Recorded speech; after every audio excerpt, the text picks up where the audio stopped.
Hey guys, মই হেমন্ত কলিতা। আজি মই শিকাম যে নেবুলা কেয়াৰত আপুনি কেনেদৰে আপুনি ধৰি লওক অৰ্ডাৰ কৰিব। তো প্ৰথম কথাটো হ'ল আমি নেবুলা কেয়াৰত অৰ্ডাৰ কৰাৰ আগতে আমি যাব লাগিব প্ৰথমতে প্লে ষ্ট'ৰত। প্লে ষ্ট'ৰত ক্লিক কৰাৰ পিছত আমি ইয়াতে চাৰ্চ কৰিব লাগিব নেবুলা প্ৰ'।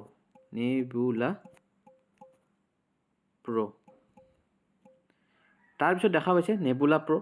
ইয়াতে মোৰ অলৰেডি ডাউনলোড কৰা আছে এপটো। জাষ্ট মই এতিয়া অ'পেন কৰিম। মানে এই নেবুলা প্ৰ'টো আপুনি ইনষ্টল বুলি আহিব, ইনষ্টল কৰিব। তাৰপিছত আপোনাৰ অ'পেন বুলি আহিব, অ'পেন ক্লিক কৰাৰ পিছত আমাৰ খোলা গ'ল নেবুলা প্ৰ' এপটো।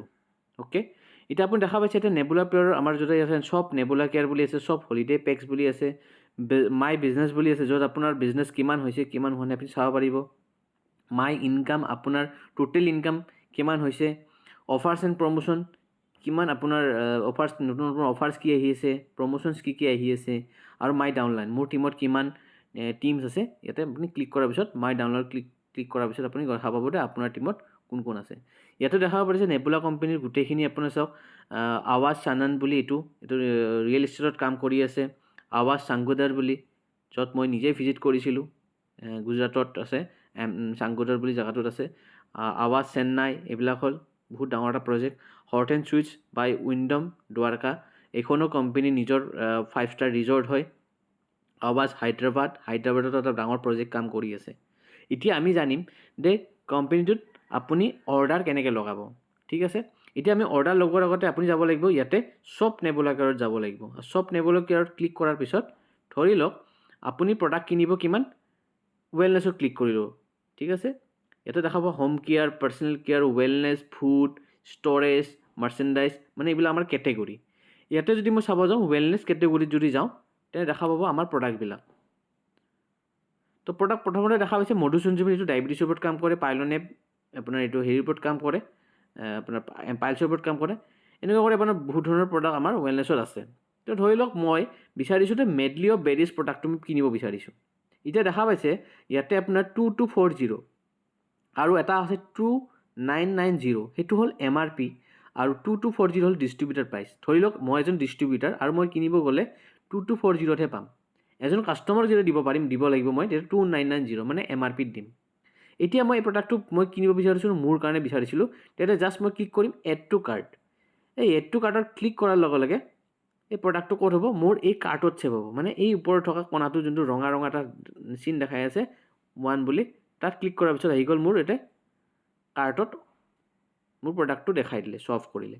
এতিয়া কি কৰিম মই, ধৰি লওক ইয়াতে MRP আছে 2990, ইউৰ ৰিটেইল প্ৰফিট 750, মই বিক্ৰী কৰিলে 750 প্ৰফিট পাম, আৰু গ্ৰেণ্ড টোটেল আছে 224, মানে মই দিব লাগিব এতিয়া 2240 টকা, কাৰণ মই এজন ডিষ্ট্ৰিবিউটাৰ হয় ইয়াৰে। ঠিক আছে, তো জাষ্ট মই ইয়াতে ক্লিক কৰিব লাগিব চেক আউটত ক্লিক কৰিলোঁ। কৰাৰ পিছত ইয়াতে আহিব ড'ৰ ষ্টেপ ডেলিভাৰী, ইয়াতে ক্লিক কৰাৰ পিছত মই কি বহাব লাগিব, ইয়াতে মই এড্ৰেছটো, এতিয়া মোৰ এড্ৰেছটো অলৰেডি বহুৱা আছে, আৰু যদি আপোনাৰ এড্ৰেছ বহুৱা নাই তেন্তে আপোনাৰ এড এ নিউ এড্ৰেছ, ইয়াতে আপুনি ক্লিক কৰিব লাগিব। ঠিক আছে, তাৰপিছত দিয়াৰ পিছত আপোনাৰ ধৰি লওক এনেকৈ আৰু এটা নতুন এড্ৰেছ বহাবৰ কাৰণে এটা ক্লিক কৰাৰ পিছত দেখা পাব এড এ নিউ এড্ৰেছ আকৌ আহিছে। এইটো মোৰ অলৰেডি বহুৱা আছে, মই আৰু নতুনকৈ বহুৱা দেখাই আছোঁ। ইয়াতে এড এ নিউ এড্ৰেছ আৰু ক্লিক কৰিলোঁ। প্ৰথম হ'ব আপোনাৰ ফুল নেম, আপোনাৰ নামটো হ'ব, মোবাইল নাম্বাৰ, পিনক'ড, আপুনি য'ৰ পৰা অৰ্ডাৰ মানে আপোনাক য'ত প্ৰডাক্টটো লাগে সেই হিচাপত পিনক'ড। ধৰি লওক মই কথা কৈছোঁ মই আছোঁ গুৱাহাটীত, এতিয়া মোৰ প্ৰডাক্টটো পঠাব লাগে তিনিচুকীয়াত, তেন্তে মই তিনিচুকীয়াৰ এড্ৰেছটো ইয়াতে লিখিম। অ'কে, তো ধৰি লওক মই তিনিচুকীয়াৰ এজন কাষ্টমাৰ আছে, আৰু কাষ্টমাৰ তাত বা এজন মোৰ মানুহ আছে, ঘৰৰ মানুহ বা যাকে মই প্ৰডাক্টটো বিচাৰিছোঁ তেওঁৰ এইখিনি ডিটেইলছ ফিল আপ কৰিম। ঠিক আছে, ষ্টেট আছে, কোনটো ষ্টেটত হ'ব, তাৰপিছত আপোনাৰ চিটি আছে, চিটি চিলেক্ট কৰিব। তাৰপিছত ইয়াতে আছে এড্ৰেছ টাইপটো ঘৰ হয় নে অফিচ হয়, ইয়াতে চিলেক্ট কৰিব। কৰাৰ পিছত এড এড্ৰেছ মাৰিব, আৰু এড এড্ৰেছ মাৰাৰ পিছত আপোনাৰ এড্ৰেছটো ইয়াতে আহি যাব। তাৰপিছত যেতিয়া এড্ৰেছটো আপুনি ক্লিক কৰিব আকৌ বেকত যাব, যোৱাৰ পিছত আপুনি দেখা পাব যে আপোনাৰ ধৰি লওক এতিয়া মোৰ অলৰেডি এটা নাম বহুৱা আছে হেমন্ত কলিতা, এতিয়া মোৰ এড্ৰেছ বহুৱা আছে, আৰু মই ইয়াতে জাষ্ট ক্লিক কৰিলোঁ। ক্লিক কৰাৰ পিছত কি অপশ্যন আহিব, এবাৰ আহিব পে'মেণ্ট অপশ্যন।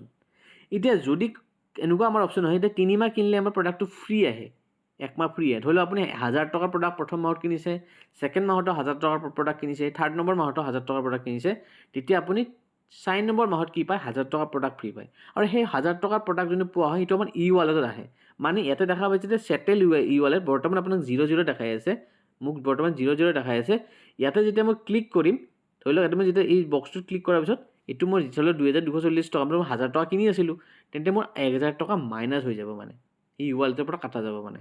অ'কে, তাৰপিছত আমাৰ এটা অপশ্যন আছে UPI, credit card, debit card, wallet, net banking. এইটো ধৰি লওক মই UPI কৰিব বিচাৰোঁ, UPI ক্লিক কৰিলোঁ। ক্লিক কৰাৰ পিছত মই ইয়াতে কনফাৰ্ম অৰ্ডাৰ ক্লিক কৰিলোঁ। অ'কে, ক্লিক কৰাৰ পিছত ইয়াতে আকৌ এবাৰ অপশ্যন আহিছে যে UPI ক্লিক কৰিলোঁ।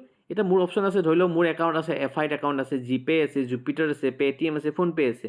ধৰি লওক মই জিপে ক্লিক কৰিলোঁ আৰু প্ৰচিড টু পে' বুলি মাৰিলোঁ। অ'কে, তো পে' কৈছে মোৰ অট'মেটিক খোলা গ'ল, মোৰ জিপে খোলা গ'ল। খোলাৰ পিছত মই পে' অপশ্যন মাৰি কিনে মোৰ ওৱান টাইম পাছৱৰ্ড যোনটো আছে সেইটো মাৰি দিয়াৰ পিছত মোৰ ট্ৰেনজেকশ্যনটো ক্লিয়াৰ হৈ যাব। এতিয়া মই ধৰি লওক মই হেৰি বিচৰা নাই, মই ডাইৰেক্ট গুগল পে' বিচৰা নাই, তেতিয়া মই কি কৰিম, ক্ৰেডিট কাৰ্ড মানে ডেবিট কাৰ্ড মই কৰিব বিচাৰিছিলোঁ। তো মই ডেবিট কাৰ্ডটো ক্লিক কৰিম, কনফাৰ্ম অৰ্ডাৰ মাৰিম, আকৌ এবাৰ অপশ্যন আহিব কাৰ্ড বুলি, আকৌ এবাৰ ক্লিক কৰিম আৰু মোৰ যোনখন মোৰ ATM কাৰ্ড আছে, ডেবিট কাৰ্ড, তাত থকা আপোনাৰ 16টা নাম্বাৰ যি আছে মই সেই 16টা নাম্বাৰ এটা লিখিম। এক্সপায়াৰী ডেট লিখা থাকে কাৰ্ডখনৰ ওপৰতে, তো সেই এক্সপায়াৰী ডেটটো মই লিখিম। তাৰপিছত CVV বুলি এটা লিখিম, CVV নাম্বাৰ যোনটো কাৰ্ডখনত থাকে, লিখাৰ পিছত মই প্ৰচিড টু পে' মাৰাৰ পিছত মোৰ অপশ্যন আহিব, এটা OTP বিচাৰিব। সেই OTPটো আপোনাৰ বেংকত যোনটো ফোন নাম্বাৰ দিয়া আছে তাত আপোনাৰ OTPটো যাব, আৰু OTPটো আপুনি বহোৱাৰ লগে লগে আপোনাৰ পে'মেণ্টটো ক্লিয়াৰ হৈ যাব আৰু আপোনাৰ এড্ৰেছটোত আপোনাৰ প্ৰডাক্টটো গুচি যাব। তো এইখিনিয়ে মই এই ভিডিঅ'টোত ক'ব বিচাৰিছিলোঁ যে আপুনি কেনেকৈ এটা অৰ্ডাৰ কৰিব পাৰিব। অ'কে, থেংক ইউ ছ' মাছ। আকৌ লগ পাম নেক্সট ভিডিঅ'ত। যদি অধিক জানিব বিচাৰিছে তেন্তে মোৰ কণ্টেক্ট নম্বৰ আপুনি এজ এ হোৱাটছএপ নম্বৰত মোৰ কণ্টেক্ট কৰিব পাৰিব। মোৰ নাম্বাৰটো হ'ল 7002688426। Thank you so' much.